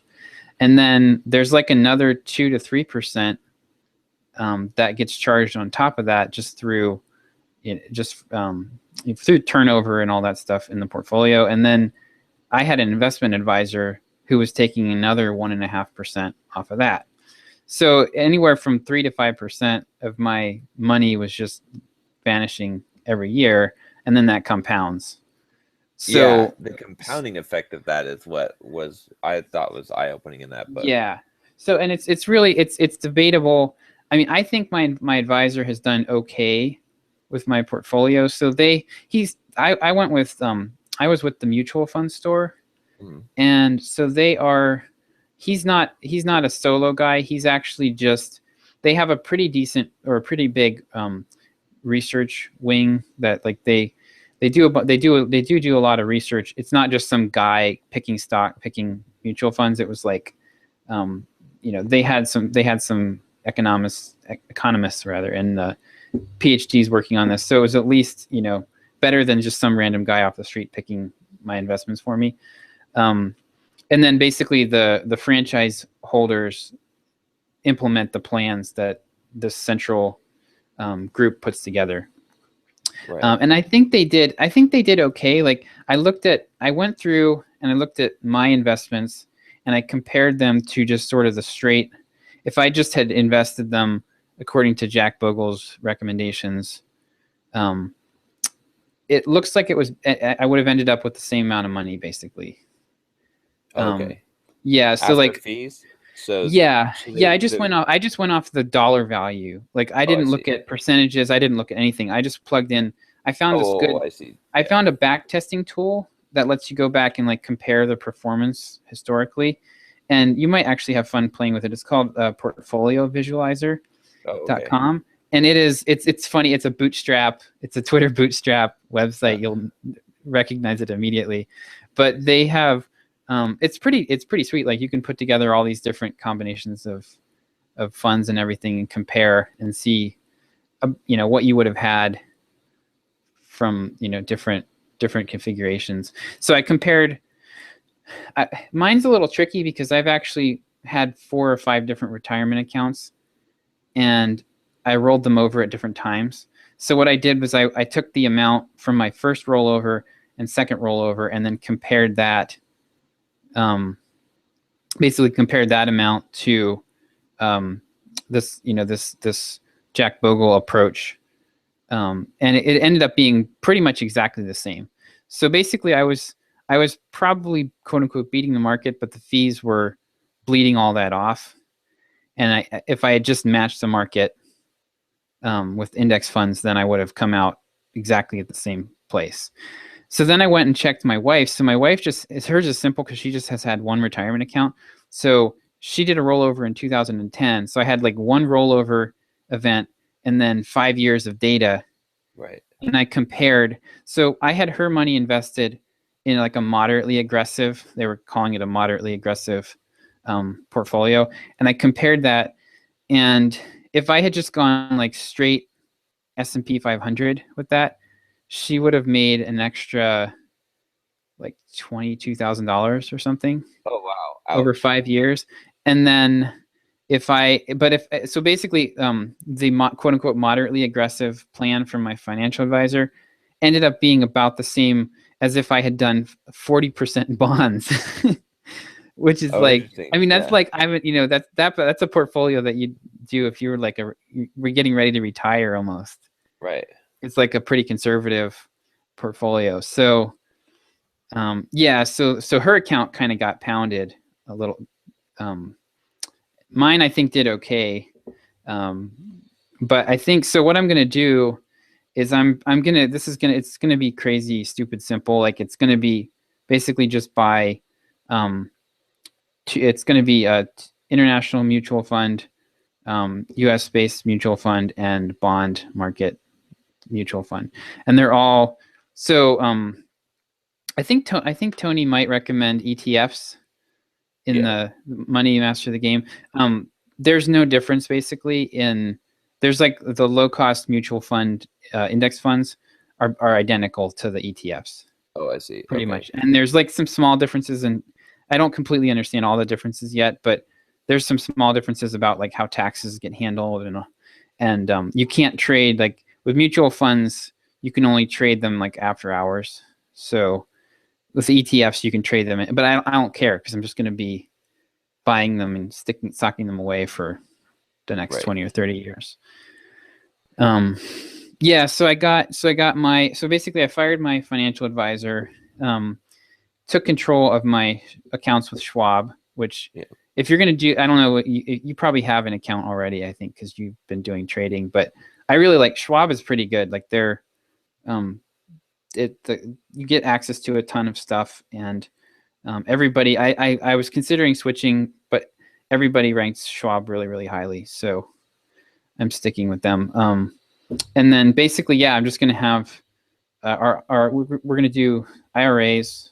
We have our 2 IRAs, and I'm just going to split them up in like a probably 10 to 20% bonds, and then U.S. and international stocks, and just Yeah. leave it, rebalance it once a year. I can rebalance it. I can like do the trades without paying any fees, and Perfect. Yeah. yeah, and the fees on the accounts or on the funds are really, really low. They're like less than I think 0.2% or something like that. So 0.1. So yeah, so they're negligible. Oh wow. So yeah, so you'll be able Yeah, to essentially get pretty close to the same performance, hopefully, that you've in the past, except that you won't be paying 3% in fees. yeah, You'll be exactly. And getting an extra 3% gain. it'll be dead simple. I think my performance. So I think my advisor got lucky with mine. Yeah. That's the thing. It's like some people can genuinely beat the market, but it's just like over 30 years, they're not going to. No. In fact, So have you read any of Nicholas Taleb's books? not yet, but Jack Bogle actually cites his Fooled by Randomness in Yeah. uh, in the book that I'm reading now. So After reading, like, once you start reading some of Nicholas Taleb's books, you'll read all of them because they're so good. But like The Fool by Randomness and Black Mhm. Swan, like after you read those books, you'll be 100% convinced that no one can beat the market Yeah, consistently, yeah. because he just lays it out like so much. And it's interesting too. There's like this one thought experiment he does. He's like, okay, so and people do this, right? This is a scam that people do, which is like, let's say that you got a list of 10,000 people. Hmm. So you send them you tell them that you're an amazing stock financial advisor, and you send 5,000 of them in a letter that says that this stock is going to go up, that you recommend this stock, and Hmm. 5,000 that same stock is going to go down. And then at the next month, you take whichever one was right, and you take the 5,000 people, and you send 25,000 of them, or 2,500 of them, pick A, and 2,500 Yeah. pick B, and then you repeat that process, and then you'll have like 100 people that you'll have, pick like, how Hmm. many, like 6 picks in a row, like, and you'll be able to show the performance of, you could say, if you invested with me, you would have had returns of 180% in this last 6 months, or whatever it is. It could be Yeah. 1,000%, right? Yep. And their mind will be boggled, but you've just like, but that's essentially the Well, whole thing. Is it's like he basically goes through and says, like, in how many millions of investors there are, there's guaranteed to be a Warren Buffett, like, by random chance. yeah. Like Well, there's going to be multiple. So it doesn't, like, even you couldn't even really indicate that, that someone of that caliber even, because there's going to be people that yeah. have hit every single thing. Yeah. So Um, yeah. What was I gonna say? Oh yeah. So one thing that blew my mind, and this is like, it just really got me thinking. I didn't realize that uh, there's a huge survivorship bias in mutual funds, because oh yeah, they'll start 5 and then they'll kill the 4 that don't work, exactly. and then they'll market the one that did. And I'm like, oh man, that's like, holy cow. Because I mean, inevitably, yeah, it was exactly like what you were describing there with the 10,000 letters. It's exactly the same thing. Yeah, yeah, they do that, and that's a scam. Essentially, that's like Yeah. Yeah, it dishonest. actually was making, I mean, it was, to me, it was starting to sound an awful lot like the whole, brand advertising. There's a lot of like the Madison Avenue um, approach to advertising. There's a lot of parallels in terms of their willingness to just continue to bleed people dry, Oh yeah, and, kick, you just kind of kick people around from advisor to advisor, and they just keep skimming off money at every step. So, oh man. yep, exactly. The other thing that I didn't really, had never hit me before, was the idea that the stock market is a closed system, Oh where yeah, for every winner, there's automatically going to be a loser. exactly. Yep. That I had never, because I've always, I mean, that kind of goes against the grain of some of my beliefs, as far as like business and entrepreneurship creates value where none existed. It's not, the economy is not a zero sum game, but the stock market is, because you're Exactly. only Yeah. owning, there's a finite pie, and you're owning the work of others, basically. So the only time that actually increases is when they add value to it, and not like, nothing that you do adds any value to the stock market as an Right. investor. Exactly. Yeah, it's the same thing as being a poker player, Yeah, essentially. exactly. Yep. Yep. So Yeah. that was actually that was a big eye opener for me to realize that. That's why I stopped doing stocks and poker as a potential profession, Yeah. because there's no, like, I mean, I'll still do either of those, but not as a profession, because you're not Now, contributing any well, value to the world. yeah, exactly. You're not contributing value. With poker though, there's something, I guess with poker and stocks both, you could still beat the market if you can read people Yeah. really well, right? It's not about it's just about having that gut instinct, and the ability to pick up on the intangibles, because the game itself is, it's not something that you can Well, accurately so predict. yeah, so it's interesting. There's a huge parallel between poker and stock market, and well, and advanced options trading, actually. Okay. So well, it's investing, essentially. So what's really interesting is, considering doing both of these professionally at one point, because I was doing some heavy options trading, and I was doing, at one point I was almost making a living doing poker, and the same exact strategy, like for the pros, because I've read the books, tons of books about advanced options trading and advanced poker, like professional poker, Hmm. and they manage, they have the same exact strategy, essentially, to be effective and to constantly win, which is that they have a bankroll. At any point in time, they only risk a certain percentage of their bankroll, because they can't know the Hmm. outcomes, right? And they have a set of rules that they follow, and the thing that makes them win consistently is that they have the emotional control to follow those rules. Mm-hmm. And if they can, and the thing is, like, what makes a good poker player, most good poker players, like poker players, know exactly what the right move is to do. Like, it doesn't take much skill to get to that point where Mm-hmm. you know, but to be able to consistently do it and follow through is difficulty. The same thing And with not advanced probably option not to traders. telegraph. Well, maybe not so with the stock market, but with poker, to not be able to telegraph what you're doing, right?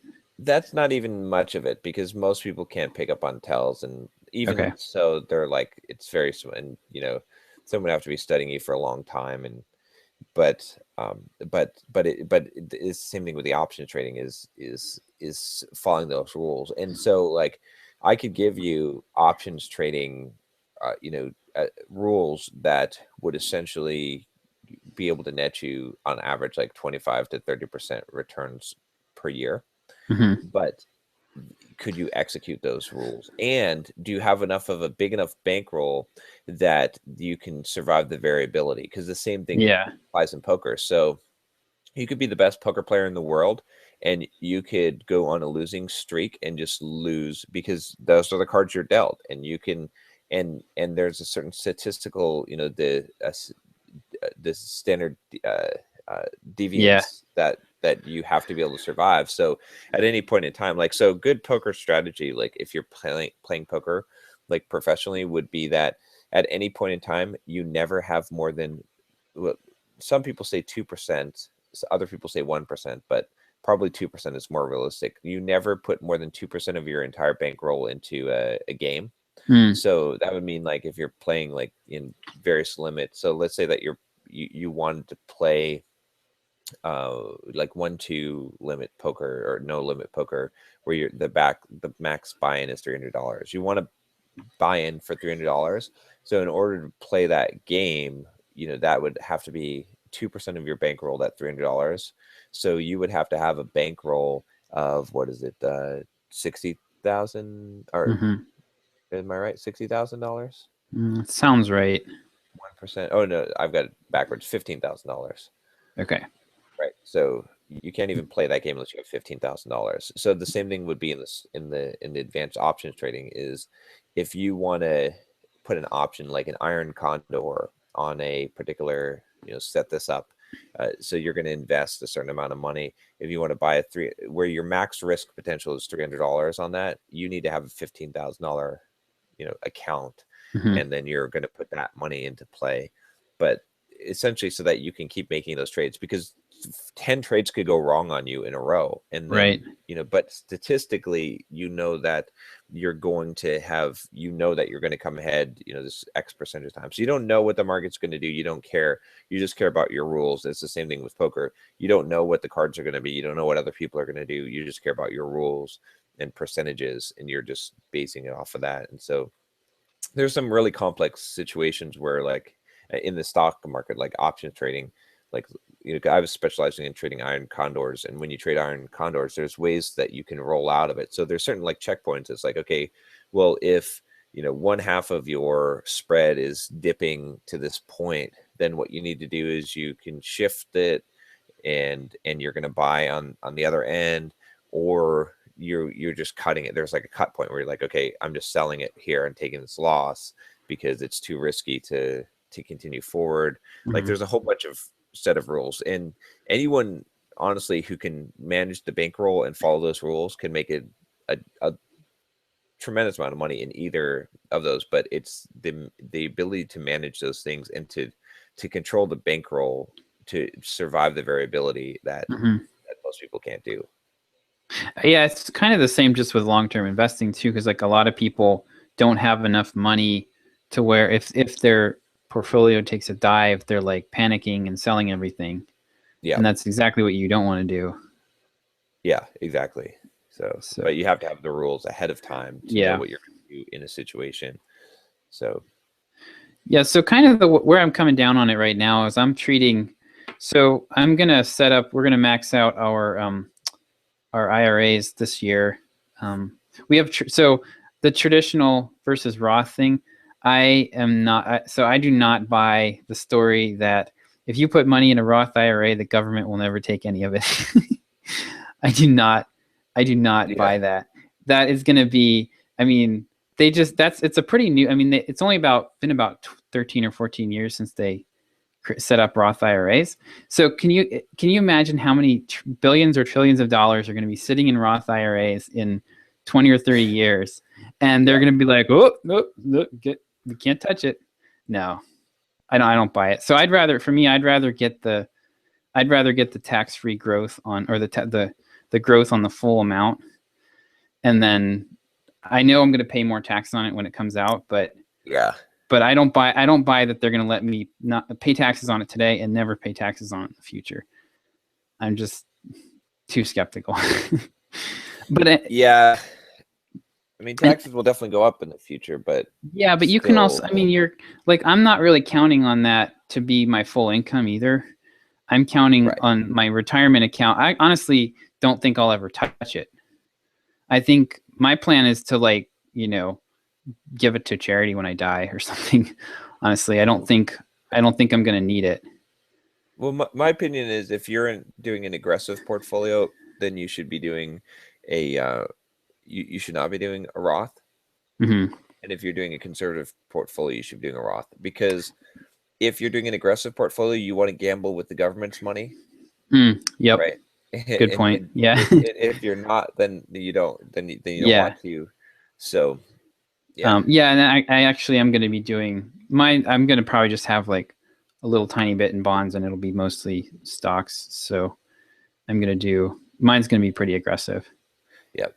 But so we're going to max out our IRAs this year, and then try to, I opened up a regular brokerage account too. So I'm going to put some money in that and start, but I'm basically kind of treating that as like my slow lane, almost like my emergency fund type of deal. Like I don't really see investing. I see it more as a way, it's a way to grow wealth, but I don't see it as a way to get wealthy. And so my plan is, I mean, I really think that the kind of stuff that we're doing, like, starting your own business, being an entrepreneur, and also I think real estate, like you've done, is also a way that you can actually kind of break out of the, because I mean, it's pretty much, I'm consigning myself to 10% a year. That's the best that I can do, really. Right. Exactly. By investing. But it's completely passive. It'll be dead simple. I can explain it to my wife and show her how everything works, and she'll understand the whole thing without having to read a million books. It's like, it'll be a good way to supplement everything else that I'm doing. So yeah, that totally makes sense. But yeah, I can't even imagine, like, going back to the mindset of like, I'm going to make $50,000 a year and, save and get rich. And yeah, I mean, like, if you do that for 40 years, you'll have a few $1 million, but you're going to also be 80. and the few $1 million won't be worth $1 million. Yeah. It'll be worth like $750,000. Yeah, exactly. So yeah. Have you looked at Wealthfront? That's the other thing I was going to ask. Now that I've heard it. It's in the, Tony talks about it in the book, I think, doesn't he? Tim Ferriss sponsors. I've seen the name come up a bunch of times, and I can't remember. Are they a robo-advisor? Yep. Okay. Well, they manage your entire thing, and they automatically rebalance and do all that. I looked. I mean, there's a bunch of these, and they charge anywhere from 75 or 0.75 to 1% a year. So it's not really that different than a financial advisor. And but they do. Let's see. I don't see a lot of value. They do automatic rebalancing, tax loss harvesting, which is, the tax loss harvesting was the one point that I was like, okay, because that could actually add up to like 1% or so. And then, I mean, they're doing index funds or mutual funds, which you're doing on your own, but right.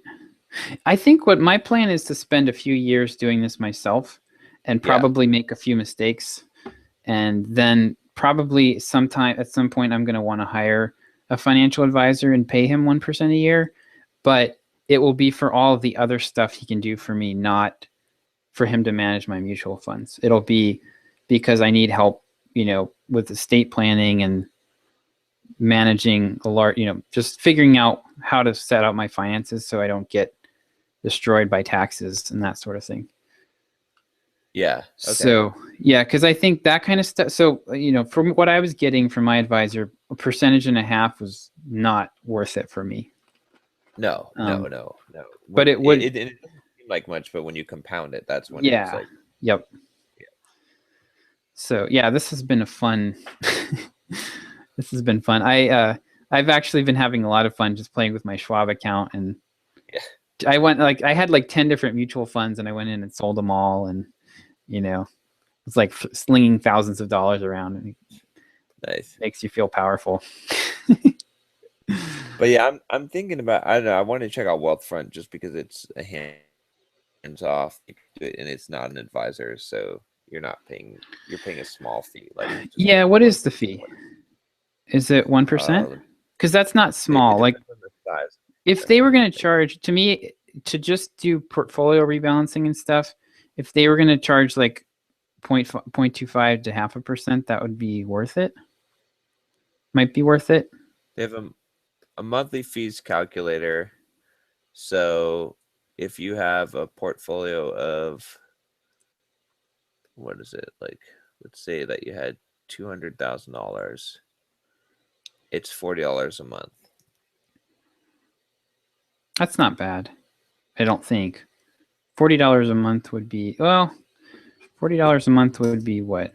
Does it scale up with your portfolio size too?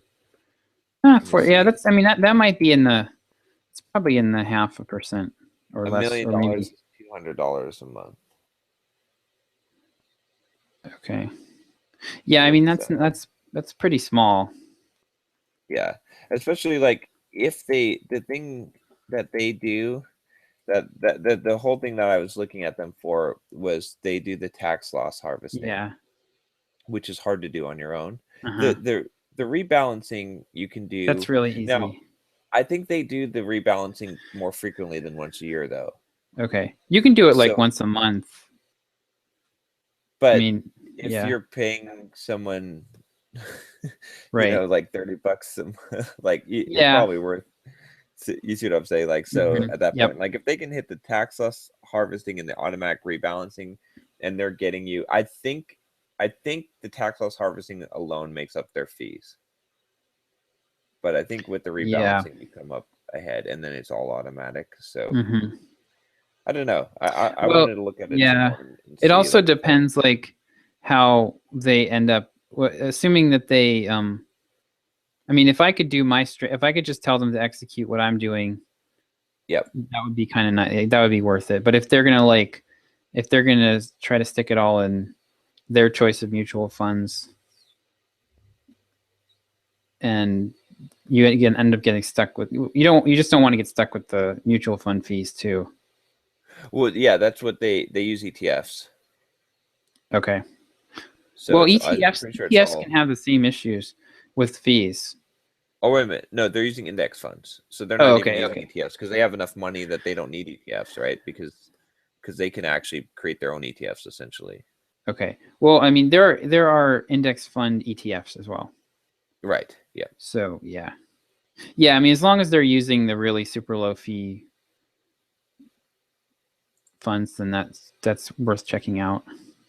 But yeah, I'll have to look. Like it's not the optimal for, like, I have got some ideas just based on what I've done in the past of what would be optimal, which I think there's some strategies, fairly simple strategies, using dividends and selling options against stocks that have dividends that you could do but you have to actively do it. So yeah, that's what basically what the conclusion from that Bogle preaches is that if you just do this stupid index fund thing, you're going to be better off than like 80% of people. You might be able to do better if you make it like a part-time job. Exactly. Yep. And if you're doing anything less than that, then you're just asking to get destroyed. Yep. So exactly. So I don't want a part-time job yet. No. It's better to build a business and make $50,000 a month, Yeah. Yep. right? It'd take you forever to compound interest your way to that. So Yep. Yeah, but if you can do that and dump, well, like next year, I'm hoping to be able to dump, I don't know, if you can dump like $25 or $50,000 into investments a year, then yeah, it can start to add up a lot faster. But yeah, I mean, if you're if you have a making few, 100, if you're paying $200 a month into something, it's going to take forever. well, and that's the whole thing is like, and that was kind of interesting. Was that in Money Master the game or was it in The Millionaire millionaire Fast? fast So that lane. Millionaire Fast Lane, he was like I think that was a confusing part of the book, but I started to get it after I read the book, where he was like, what it essentially comes down to this is like, if you have a few $1,000,000, compound interest matters. Yes. If you Yep. have like $50,000, compound interest doesn't matter. You can just build a business and you can like Yeah. beat the compound interest curve. Like you can get there before the money gets there, right? And Yep. so you can make so much more money not having a part-time Yeah. job managing that Yep. money. And then, but if you have a few $1,000,000, then yeah, then okay, now compound interest is really going to be, but don't waste the first 20 years of getting compound interest on 50 Yeah. grand. It doesn't make any sense. Like just Yep. make a bunch of money, and that's going to be smarter than trying to Right. wisely invest 50 grand. Wisely invest Yeah. $10 million. Yeah, of course, Yeah. makes sense. But Unless you, unless with the assumption being wisely invest right, versus exactly, yeah, versus the LL Cool J approach of blowing it all. exactly. But so many people focus on like investing like a small amount instead of Hmm. trying I to. mean, it's better than nothing, and for most people, that's all they're ever going to be able to do, No, but or well, it's all maybe. they I will mean, ever allow themselves to do. exactly. Yeah, And yeah, investing $200 a month and making $50,000 a year is better than investing nothing, but yes, true. it's a lousy plan overall. Well, I'm glad that you read that book. That's interesting. It definitely everyone should read the book because they should understand compounding interest, how compounding interest affects fees, Yeah. how much hidden fees there are in mutual funds. That was like the biggest eye opener to me. Is Yeah. those two things. So Yeah, because well, yeah, I didn't understand. I mean, I understood the fees. I understood some of the fees, but I didn't realize the extent that there are so many beyond just what they tell you about in the expense ratio. yeah, Um, that was, it's actually there's almost more. I think there's actually more that you don't see than what they actually show you. exactly. Yeah, And then the other thing that Bogle talks about is that because of the way that people actually invest gradually, the return that you get, basically like the return that they report for the mutual fund, is nowhere near what you actually get because you're investing in it gradually throughout the year. So if the right, fund goes up 10%, you're investing in it gradually, so you're only getting like increments of that 10% as you right. go. And so it Eh, actually ends up being the fund goes up 10% and you might actually only your investment in it might only end up netting 5%. right. And since there's a survivorship basis Yeah. is the bias, then you end up having those funds that do well. So you're never actually investing in a fund that it's a lottery. I mean, you're not hitting Yeah. the right ones at the right time. Like you don't have your full Yeah. money in a super performing fund. Right. Well, and the other thing that hit me too is I didn't realize um, that so I've always kind of thought of like mutual funds as it's not you're going to park your money there and you're not necessarily going to lose it. Like the market will go down, your value will drop, but it's going to come back, right? Right. And that's true with index funds, assuming the market comes back. But if the market comes back, your value is going to come back. But with a lot of regular mutual funds, they're only owning a tiny slice of the pie, and that slice of the pie might go away and never come back. Exactly. Yeah. Yep. And that's what happened in like with the tech stocks and stuff. Is if you were over if people had too much money in tech stocks in their funds, then their fund took a dive, went to 10% of its value and just never came back. Exactly. Yep. Yep. So yeah, I'm feeling much more edumacated. That's good. Yeah, Yeah. that's good. Now you've got something that you can do, and you know Hmm. that it will work, and you don't have to have a Yeah. financial advisor. So many people are like, Yep. "Oh, I have to have a financial advisor because I can't Yeah. actually understand this stuff," and it's really not that difficult. Yeah. Yeah. I think like there's a couple, reading a couple books, and this at least gives you some, you're at least doing something, and it's not going to kill you. Right. So feeling a lot better about it, more in control. Cool. I guess we should probably wrap it up here. Yeah. I have been Any sharing thoughts? thoughts for the last hour and a Yeah. half or 2 hours. Don't know. Um, yeah, I don't know. I guess for me, like,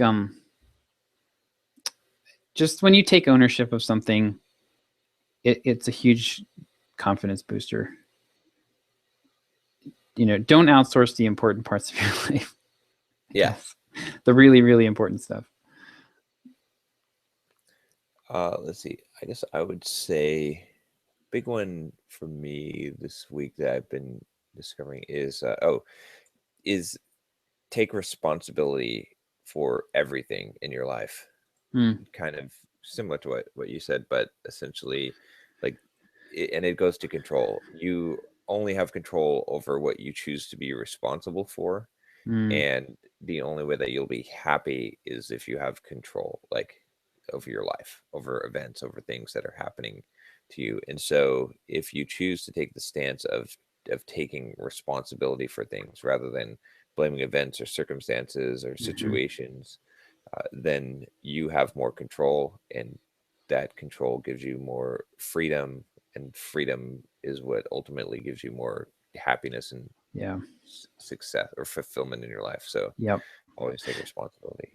That's kind of that goes back to that so good they can't ignore you. That was like one of the big takeaways I got from that book, is that the control, like in your job or your career or whatever, the control, having the more control you have, just the happier you're going to be.